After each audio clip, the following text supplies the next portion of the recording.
So, Jessica, welcome back to the Pet Buzz. Thank you so much for having me. It's really great to be here. Talk to us about why are shelters in crisis right now? Well, I mean, there are a number of factors, but the main thing that we're seeing at Pet Finder is that there's about 40% more pets available for adoption today compared to this time last year. So on Pet Finder, in summer 2020, we had about 130,000 pets available for adoption on the site on any given day. Right now, that's over 240,000 pets available for adoption. So you can tell it's a dramatic increase. The other thing is that demand for adoption that was so high during the pandemic has now dropped back to kind of pre-pandemic levels. So there's not as much of demand for pets as there was last year. So does that mean that the shelters are packed, that there's no room in the shelter for additional pets? It absolutely does. I mean, there is an overcrowding issue across the US, and we have many shelter partners that have reported that they are full. And that means that they are limited in what other help they can provide and how many more pets they can take in. You know, it's really interesting, Jessica, because so many outlets have reported that shelters are in crisis. And one of the reasons is because animals have returned pets that they adopted during the pandemic. Is this true, or can you talk about some of the other factors that need to be considered? There are a lot of other factors that you do have to consider. So at Purina and Pet Finder, we work with some of the top shelters across the US. Groups like San Diego Humane Society, Michigan Humane, and right in our own backyard, Humane Society of Missouri. These shelters have seen similar increases in pet intake, but it's not necessarily due to pets that were adopted during the pandemic. That's just too much of a simplification. When COVID first hit in 2020, there was across the US in many states a moratorium that was placed on spay-neuter activities. So those pets that would typically come into the shelter and have a spay-neuter procedure performed were now instead remaining out in the community and reproducing. And so what we're seeing now come into the shelter are pets that have reproduced while out in the environment. When you add that on to the trends that I mentioned earlier of the adoption demand decreasing and intake increasing, what you're seeing is really just some opposing factors that are in play. As shelters are kind of bursting at the seams, if there are people out there right now who are a little bit on the fence or have been thinking about adopting but aren't sure if now is the right time, we're encouraging you to take a chance, do your research, learn about bringing a new pet into your home. And if you feel the time is right, now is the time, absolutely, to take that plunge and bring that pet into your home, because it will have a real impact on a shelter's ability to bring another pet then into the shelter and provide care. Do natural disasters like the recent Louisiana hurricane, crisis, and West Coast wildfires, do these all contribute to the rise of displaced animals? Absolutely, you are spot on. We see natural disasters cause a ripple effect throughout the country. So things like Hurricane Ida, which created the flooding in Louisiana and throughout the East Coast, has really contributed to the rise in displaced animals. The wildfires in the West create devastating effects for animals who are either having to be very quickly removed from their environment, or shelters and rescues have to go in after the fact and try and identify and rescue pets that were left behind in the hurried rush to get to safety. Natural disasters create a ripple effect because there are transportation routes throughout the US where groups have paired up with others in other destinations and have created avenues for pets that are in a place with a particularly low adoption demand to move into areas where there's a higher adoption demand. And so that makes it possible for shelters to move pets through the system and find more homes for pets. When natural disasters occur, those destination shelters fill up with pets that are already around them. And very often pets that will return to their home but need temporary care. And so what that does is it creates bottlenecks. Those transport routes then cannot move animals into high adoption demand because the demand is quickly suppressed because of the natural disaster. The overall, I guess, contributing factor of what we now call pandemic economics.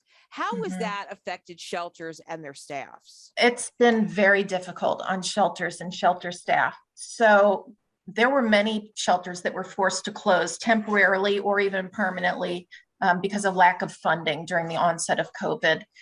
Resources were limited, personnel was strained, and in instances where shelters did survive that onset of COVID, they had to reduce their staffing levels. They simply did not have the funding available to maintain staffing when they did not have animals to care for or did not have donations coming in, as donors quickly shifted their support and their resources.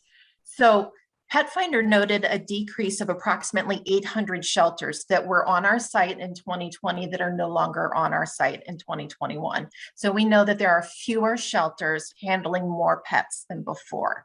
And what that does for staff is it creates an emotional burden. They have many employees in the shelters have never experienced pets at this population level coming in. And there's already really high turnover in the animal welfare industry. These are highly emotional, physically demanding positions, and burnout is a real thing. So when you have this kind of highly emotional role and you have new employees with very limited experience, it's really traumatic for people, and it is very difficult for them to stick it out in the long term in these environments.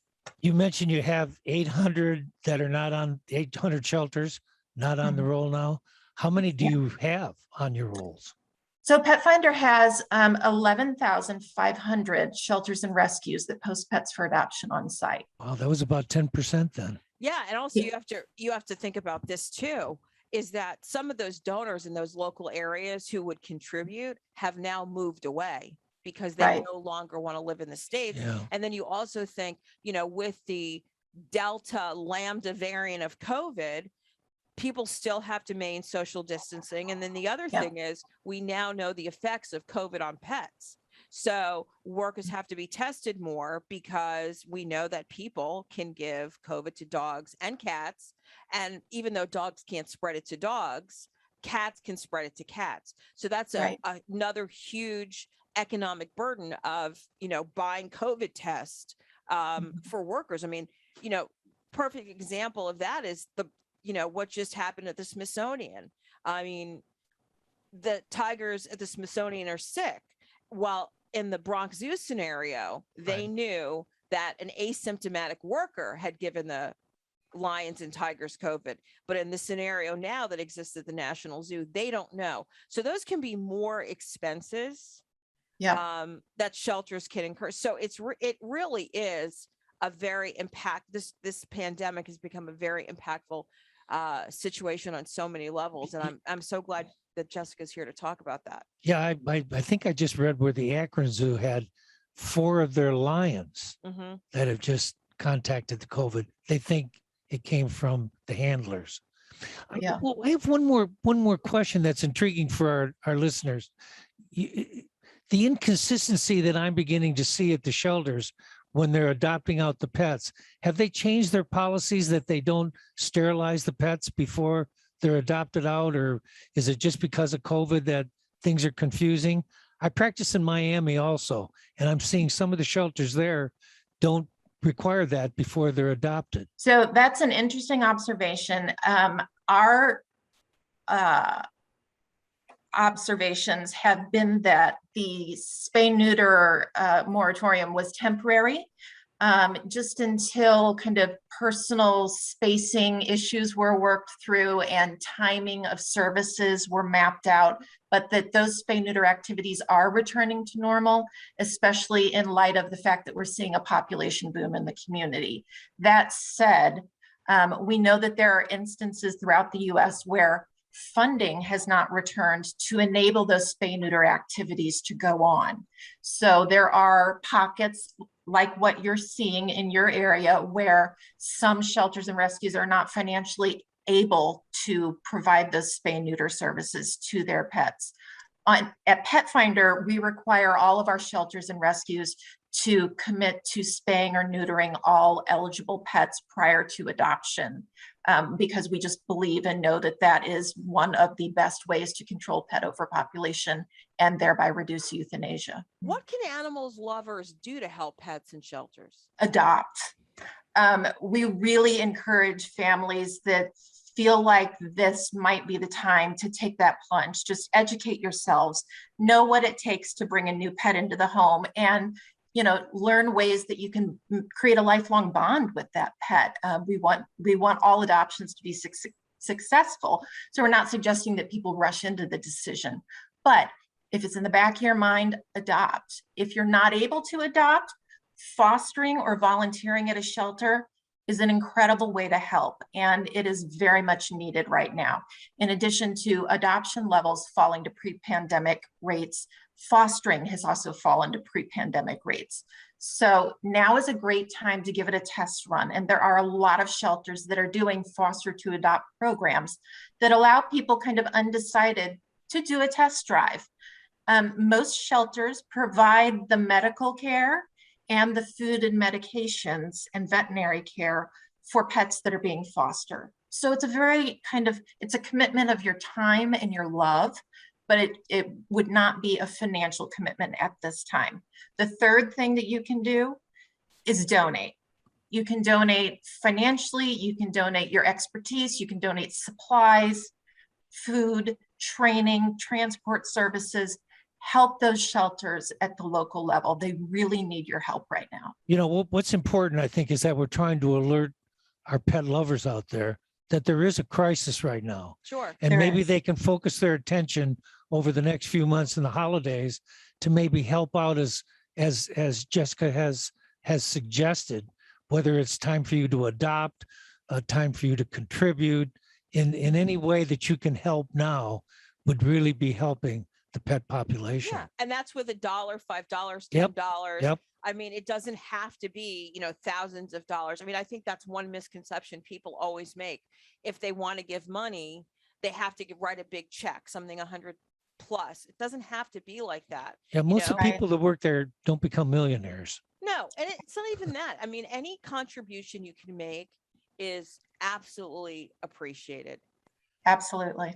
Well, Jessica, great. Thank you for coming and sharing that crisis information today. It was really, really helpful. Thank you for having me. I really appreciate your time. Thanks for viewing our content on Pet Buzz Plus.